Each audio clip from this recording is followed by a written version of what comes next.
At Arkansas's Dover High School, the halls, the classrooms, and the lunchroom are filled with orange and yellow Dayglow t-shirts.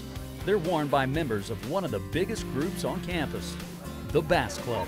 All the enthusiasm has even impressed the school superintendent. The number of kids that they got involved is just astronomical, really. High school bass clubs are relatively new.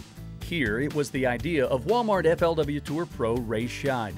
Almost 2 years ago, he heard the inaugural Bass Federation World High School Championship was coming to nearby Lake Dardanelle. I knew right then that I had to go back home to my school, Dover, where my kids attend, and start a club because we wanted to represent in that first ever World Finals. Turns out it didn't take too much of a sales pitch to get the kids interested. Just as soon as that it clicked, you know, I want to be in that club, I want to be a part of this high school deal. I just felt like it was going to get big.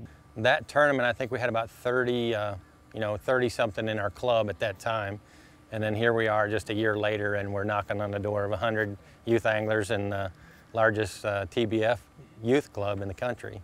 Beginning this year, winners of those state TBF tournaments will compete in one of 5 FLW-sponsored regional finals. The winners will move on to fish for a national championship. With FLW Outdoors' unprecedented commitment, young anglers now have opportunities they've only dreamed of. It's been a great response from the entire nation. They're all wanting to get involved, so we got approximately 40 states that are being involved this year alone, and I hope to have all 48 for the end of 2012. Just like college fishing took off a couple years ago, and now major schools like Florida, Florida State, Texas, they all have bass fishing teams just like they do football teams. And high school is getting there. I'm getting calls every week from all across the country about how are you doing it in Dover. He's doing it in Dover by making the club open to everyone. Some members joined without even owning a rod. Without this, probably some of these kids would have never had a chance to go fishing. The only thing they had to bring was a desire to learn and the drive to compete.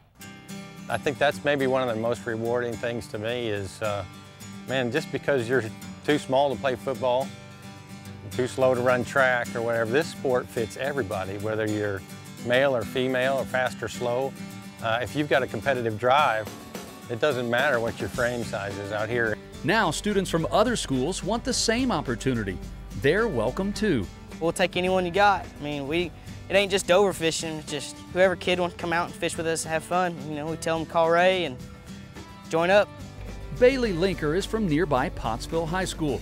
She was on board the minute she was asked. I was like, I gotta do it. I just got to. I mean, this was the coolest thing. She's a cheerleader now, but dreams of becoming a pro angler in the future. Because I really want to pursue this as a career. Wow, yeah! But prepping kids for a future in fishing isn't the only emphasis. If you're a new member, raise your hand. Let's see. This is the club's first meeting of the school year. They'll introduce new members and schedule their own monthly fishing series. They even have their own Angler of the Year. The parents have become as involved as the students, volunteering as boat captains and mentors. Together, they're creating the conservationists of tomorrow. We actually do a lot of things in the outdoors during the off season, like a big buck challenge and a turkey challenge.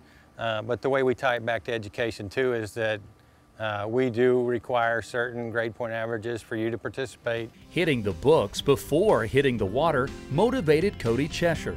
He almost missed his chance to fish in the state championships, but improved his grades in time to qualify. It's really going to encourage me this year to keep up my grades because I don't want to have to stress out on whether or not I'm going to be able to fish in these big tournaments. Cody and his teammate Kendall Goetz went on to win the state title. Now they'll compete in the upcoming FLW Regional Finals, which shares the same weekend as the college regionals. Placing the two tournaments together is no coincidence. I tell you, this has really created a lot of interest in college fishing. These high school anglers are actually determining where they want to go to college because of college fishing. Ray hopes one day colleges will offer scholarships to deserving high school anglers. As a step in that direction, FLW will award a $10,000 scholarship to the winner of this year's national championship. With all the potential benefits, it's no wonder bass clubs are popping up everywhere.